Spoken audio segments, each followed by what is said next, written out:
सतावीह आईनी तरमीम जे जाइज़े लाइ कानून ऐं इंसाफ़ जी गॾियल पार्लिमानी कमेटियुनि जो इजलास शुरू थी रहियो आहे। सेनेट जी स्टैंडिंग कमेटी जो चेयरमैन फारूक एस नाइक इजलास जी सदारत कंदो। इजलास में बिल जे समूरनि शिकनि ते बहस करे जाइज़ो वरितो वेंदो। अवां खे आगाह कयूं पिया 27 आईनी तरमीम जे जाइज़े लाइ कानून ऐं इंसाफ़ जी गॾियल पार्लिमानी कमेटियुनि जो इजलास शुरू थी रहियो आहे। सेनेट जी स्टैंडिंग कमेटी जो चेयरमैन फारूक एस नाइक इजलास जी सदारत कंदो। इजलास में बिल जे समूरनि शिकनि ते बहस करे जाइज़ो वरितो वेंदो। 27 आईनी तरमीम जे जाइज़े लाइ कानून ऐं इंसाफ़ जी गॾियल पार्लिमानी कमेटियुनि जो इजलास शुरू थी रहियो आहे। सेनेट जी स्टैंडिंग कमेटी जो चेयरमैन फारूक एस नाइक इजलास जी सदारत कंदो।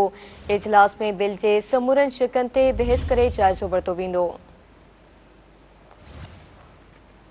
27 आईनी तरमीम जे जाइज़े लाइ कानून ऐं इंसाफ़ जी गॾियल पार्लिमानी कमेटियुनि जो इजलास शुरू थी रहियो आहे। सेनेट जी स्टैंडिंग कमेटी जो चेयरमैन फारूक एस नाइक इजलास जी सदारत कंदो। इजलास में बिल जे समूरनि शिकनि ते बहस करे जाइज़ो वरितो वेंदो। 27 आईनी तरमीम जे जाइज़े लाइ कानून ऐं इंसाफ़ जी गॾियल पार्लिमानी कमेटियुनि जो इजलास शुरू थी रहियो आहे। सेनेट जी स्टैंडिंग कमेटी जो चेयरमैन फारूक एस नाइक इजलास जी सदारत कंदो। इजलास में बिल जे समूरनि शिकनि ते बहस करे जाइज़ो वरितो वेंदो। अवां खे ख़बर ॾियूं पिया सेनेट जी स्टैंडिंग कमेटी जो चेयरमैन फारूक एस नाइक इजलास जी सदारत कंदो। इजलास में बिल जे समूरनि शिकनि ते बहस करे जाइज़ो वरितो वेंदो।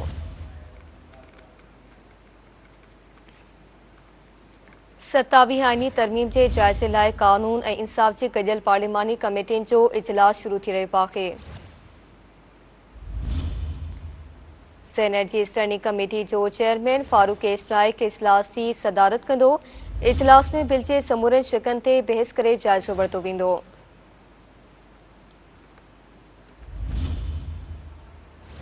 27 आईनी तरमीम जे जाइज़े लाइ कानून ऐं इंसाफ़ जी गॾियल पार्लिमानी कमेटियुनि जो इजलास शुरू थी रहियो आहे।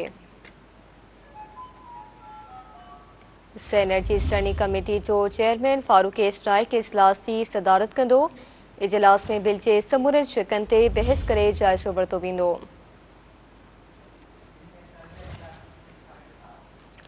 इन ते वधीक ॻाल्हि ॿोल कंदासीं। सीनियर तजज़ियानिगार सिद्दीक़ साजिद टेलीफोन लाइन ते मौजूद आहिनि। जी सिद्दीक़ साजिद, इस हवाले से मज़ीद आगाह कीजिएगा।